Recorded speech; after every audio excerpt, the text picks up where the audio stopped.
Program, I'd like to give you a little background on why we're doing this. Our Grand Master, each lodge in the Masons, each state in the Masons have a Grand Lodge. Pennsylvania has a Grand Lodge, and there's a Grand Master in charge of it. And the Grand Master serves for 2 years. And it's down in Philadelphia, and he gets so much money to do projects throughout the state. And I was talking to him, and he was in the Army, and he also is a fireman.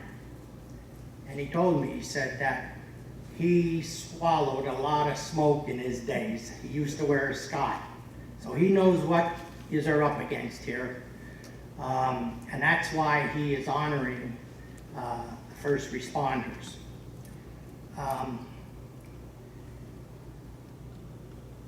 I guess to give you a little history on Masonry, I guess we could, when you come in, you see all the blue, and I guess a lot of things go through your head here. What's going on? Well, let me tell you, we are called the Blue Lodge, and as you can see, this is blue. Now, we are no cult, which we're accused of being a cult and everything else. As you can see, the altar, and on the altar, it's just like a church altar. It has the Holy Bible, the square, and the compass. And they are some of the working tools of a Mason, just like your working tools are a hatchet, the jaws of life, whatever it may be. But they are some of our tools.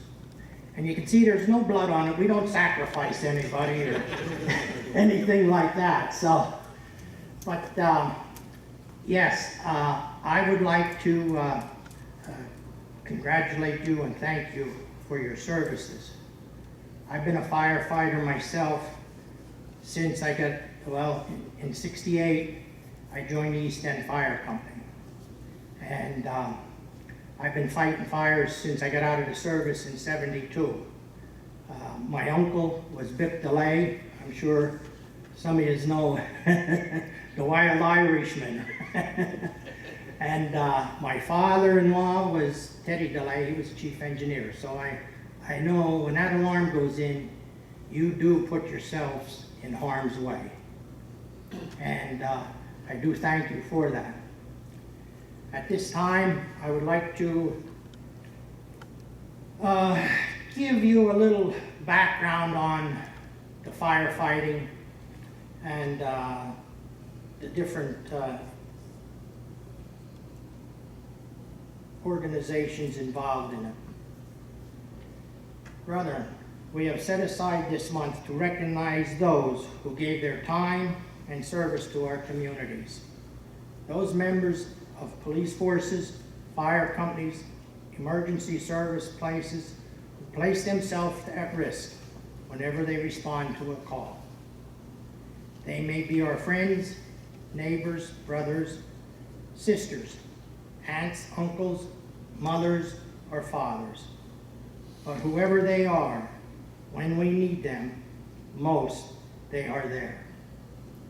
Let us look into the origins of these organizations to give us some better insight as what and why they do what they do. Firefighting equipment can be traced back to ancient Egypt, where evidence of a water pump was discovered. The first record of any type of organized firefighting was found in Rome, under the rule of Augustus. A man by the name of Marcus Crassus, in that period, had formed a brigade of around 500 men, and at the first sound of any alarm, they would go to the scene, and Crassus would negotiate a price for their services with the owner while the building was burning. If they could not come to an agreement, the outcome was obvious.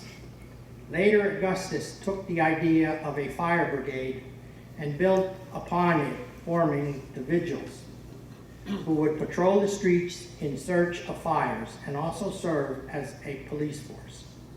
The vigils fought fires with bucket brigades, pumps, and used axes, poles, hooks, and formed a catapult to tear down the buildings in advance of the flames. In Europe, organized firefighting was not developed until the 17th century. After the Great Fire of London in 1666, insurance companies formed private fire brigades to protect their clients' property. These brigades would only fight fires at the properties that were insured by the company they represented, and those properties were identified by insurance marks. A key breakthrough in firefighting came in the 17th century with the first fire engines. These engines were pulled as a cart to the fire and were manned by teams to pump water to the fire.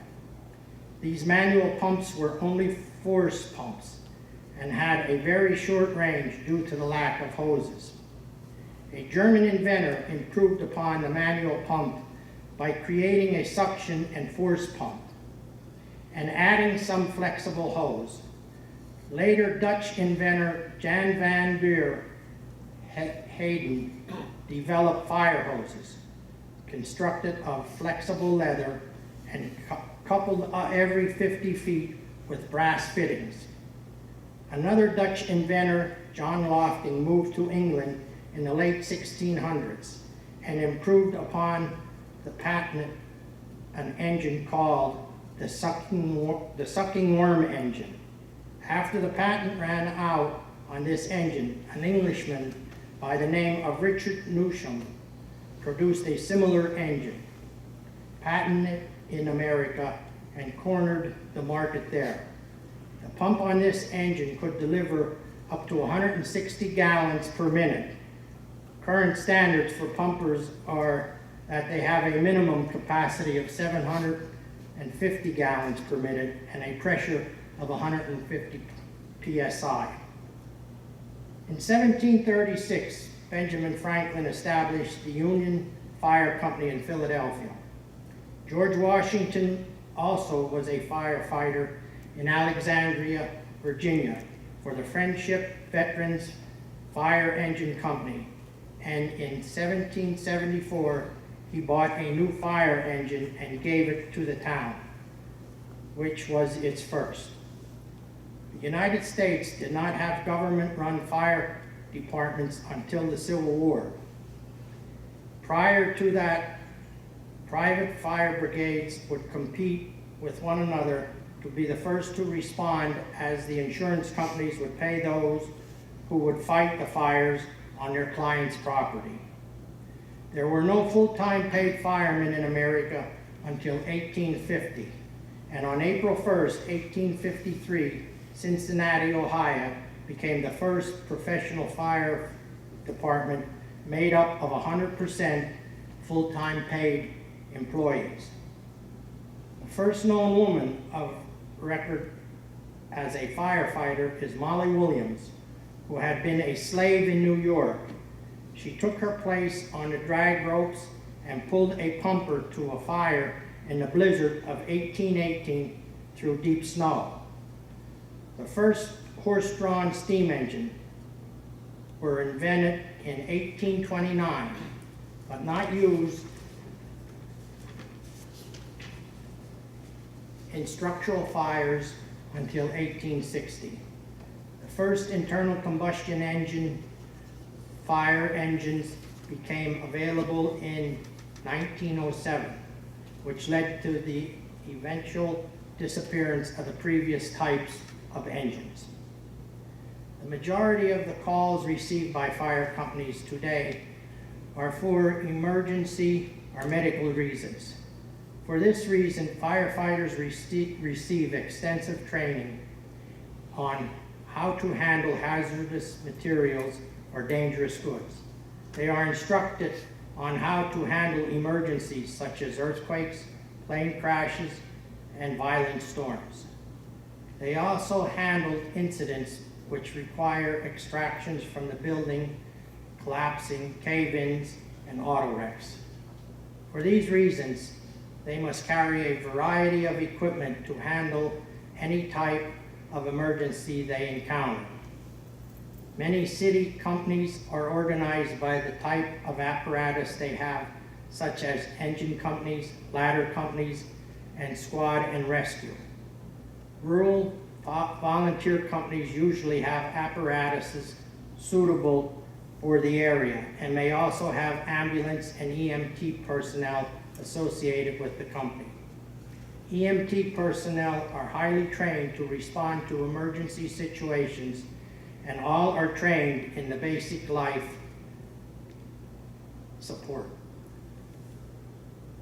They are the first line of defense in pre-hospital care. The EMT program began in the early 70s as part of the Alexandria Plan from Alexandria Hospital in Virginia. The hospital seeing a need for 24/7 year-round emergency care. The first EMTs worked as emergency care technicians in the Alexandria Hospital emergency room. Individual states set their own standards for EMT certifications and may have 3 basic levels: intermediate, paramedic, and basic. The paramedic has the highest level of training, up to 1,000 hours or more of classroom instruction and patient contract requirements, and may be permitted to start FORS administration medication and monitor cardiac responses, to name the few responsibilities. These brave men and women who serve in these professions deserve the need of our support. Brother Senior Warden, will you present your program? Police forces have their origin traceable back to early Asia and Europe. Ancient China had a system in which prefects were appointed to oversee jurisdictions. This system would also allow for female prefects. In ancient Rome, 14 wards or districts were created under Augustus, in which the vigiles acted as police force, and as previously noted, they were also the firemen and watchmen for the city. Spain had also formed brotherhoods among the towns and peasantry to police the towns and roads against robber knights. In France, a marshal, or a type of military police, can be traced back to the 12th century. Their first police force, in the modern sense, was created by King Louis XIV in 1667 to police the city of Paris, which was then the largest city in Europe. On March 12, 1829, a government decree created the first uniformed police in France, which some claim were the first uniformed policemen in the world. Police forces were slower to develop in England than the rest of Europe. British police functions were usually performed by private watchmen who were funded by private individuals and organizations. In 1737, King George II began paying some London watchmen with tax monies, beginning the shift from private funding to government control. In 1798, the Marine Police were created. This force is still active today as part of the Metropolitan Police and is the oldest police force in the world. On September 29, 1829, the Metropolitan Police Act was passed by Parliament, allowing Sir Robert Peel to found the London Metropolitan Police as a preventative to urban crime and disorder. The force became a model for the police forces in many countries.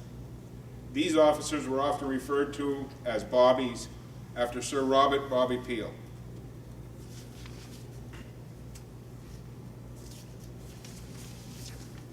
The Royal Newfoundland Constabulary, founded in 1729, was the first police force in modern-day Canada. It was followed by the Toronto Police in 1834 and by police forces in Montreal and Quebec City in 1838. The Royal Canadian Mounted Police were formed in 1920. In the United States, early policing was provided by elected sheriffs and local militias.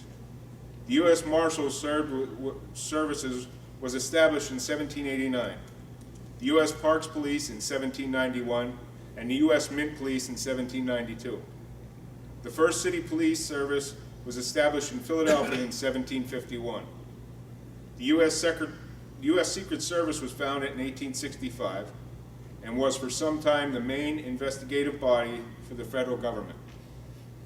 The FBI was founded and put into service on July 26, 1908. After the Civil War, policing became more paramilitary with the increased use of uniforms and military ranks. Brother Junior Warden, present your report.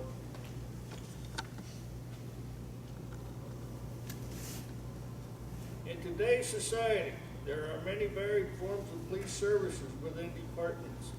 The uniformed officers perform duties which require immediate recognition as somebody in authority, such as traffic control, stopping and detaining motorists, civil unrest, and crime response. Detectives usually wear plain clothes and have different divisions within the departments to specialize in the investigation of crimes, such as theft, homicide, and the enforcement of controlled substances, to name a few. Some departments even have officers to investigate their own department or their internal affairs. Today's officers are normally armed with a sidearm, but have a variety of non-lethal equipment for their use, such as tasers and pepper sprays. Most larger departments also employ specifically selected personnel who are trained in special weapons and tactics. These officers have access to military-grade weapons with a purpose of dealing with extremely volatile situations. Because their primary focus is to remove innocent bystanders from dangerous situations, they also have an array of non-lethal weapons such as flashbang, concussion grenades, and rubber bullets, along with the non-lethal weapons available to the uniformed officers. The police vehicles used today are equipped with radios and computers. An officer can have almost instant information about vehicles and criminal records of individuals. Each officer is also equipped with a personal radio, so he can remain in constant contact while on duty. It is interesting to note that there are over 900,000 sworn law enforcement officers now serving in the United States. As we can see, these organizations have a deep history and have made remarkable strides and improvements in their professions. And those men and women who have chosen these vocations are proud to serve. We all understand the sacrifice the members of our armed services make for our country, but let us not forget the sacrifice and service our first responders make for our communities. For this reason, we set aside this month to remember and honor our hometown heroes and thank them for their dedication and service.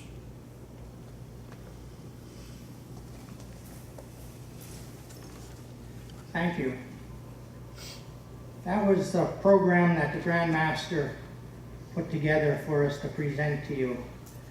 A little bit before we give the pins out, I need $5 from each of you. But no, and I want to just touch a little bit on Freemasonry while you are here. Years back, Freemasonry was very secretive. And now, with the change in times, the Grand Master and all that, they wanted us to get out, and they want us to bring people in here and show them what we have and go into the community and let them know that we have programs. And right now, Freemasonry gives $2 million a day to charity. There's different organizations in Freemasonry. It's not just our Blue Lodge here, but there's different organizations that are tied to Freemasonry. Your Tall Cedars, your Shriners. Commandery is an eye foundation. There's an eye foundation in Commandery. If you know anybody that can't see or is having trouble seeing, and they don't have money to take care of the operation or what they need, Commandery will take care of them. Because I had a guy here in hometown, his family came to me and said that he didn't have the money for the operation, the eye operation. And I called up Grand Commandery and they sent a committee up and they checked into it. They operated on him and helped his eyes and didn't cost him a penny. Same way with crippled children. We have, the Shriners right now have 23 hospitals, and I believe 18 of them are crippled children, and the rest of them, the other 4, I guess, or 5 is burn centers. If you know a child that has trouble walking or anything, and they don't have the money, these Shriners will take care of them up until they're 18 years old, and it won't cost you a cent.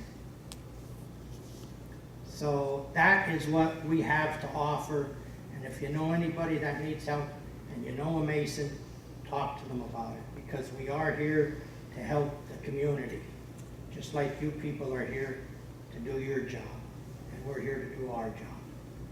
Do any of the brethren have anything to offer to our first responders at this time? Yes. I'd just like to thank everybody for coming tonight. I know we have some fire policemen here, and the Grand Master is evidently not familiar with fire police. They play a big part in our community, not so much in the city. The police officers take care of everything. And I'm sure the last time, if there are any gentlemen that were here, we didn't fail to mention the fire police, because they do a wonderful job. Because they're out in the middle of the night, directing traffic, just about everything you guys have. We do appreciate it. The community really appreciates it, sir. We were firemen before we were fire police. Yeah, I believe that. Yes, that's where they come from. I know Mr. Comp for sitting here, and we served in the same company together many years ago. And I was a fireman for Citizens Fire Company. And over the years, got away from it, but I was on many a trip with the boys, and we went into some nasty places over the years. But we know the sacrifice for sure you guys make. We certainly appreciate it, and ladies. And it's certainly nice to see the ladies representing the fire company also. Okay, thank you. Little plug for you guys. Fireman's Memorial Service this Sunday, right? Anybody know where it's at? St. John's United Church. On Fine and Biddle. Fine and Biddle. Okay. Right aside of the family dollar. Okay. What time does it start? 6 o'clock. 6 o'clock. All right. So, and it's open to the public. If any of the brethren want to go down there and see it, why? And then the Memorial Day Parade. 10 a.m. we'll be marching. So, okay, at this time, Brother West, you want to line them up and we'll present them with their pins? You guys want to stand up? Or want to cross the front? Brother Senior Warden and Junior Warden, would you please accompany me with this?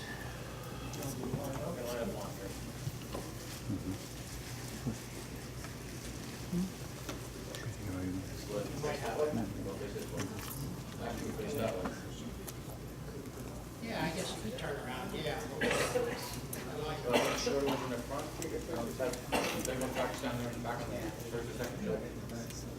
Thank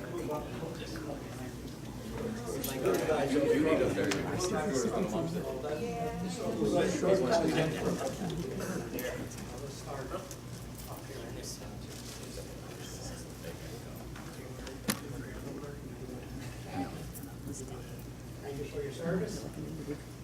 Mind if I phone up on you?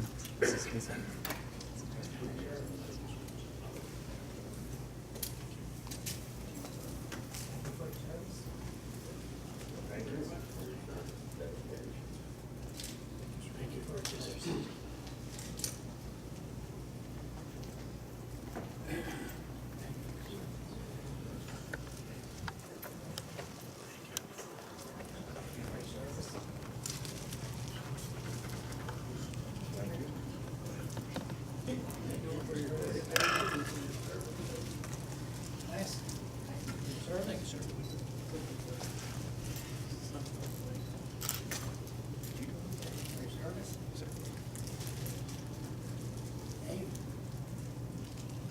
Thank you for your service. Thank you, John. Thank you for your service. Thank you for your service. Charlie. Thank you for your service. Thank you for your service. Oh, yeah. These are the kind of guys we need, young guys. Thank you for your service. Thank you. Any of the brethren, first responders or anything? Your first responder. Thank you for your service, sir. Okay, thank you. Thank you, sir. Okay. Don't swallow it, sir. Thank you, sir. Okay, this concludes our service. We have food out there, soup, crackers, we have cake, we have coffee, no beer. But there's drinks out there after this. Go out and help yourselves with it. And I guess he wants to get a picture. A quick one. Yes, we'd like to, Thank you. could we get you guys in it too? Yes. Yeah, if you want to.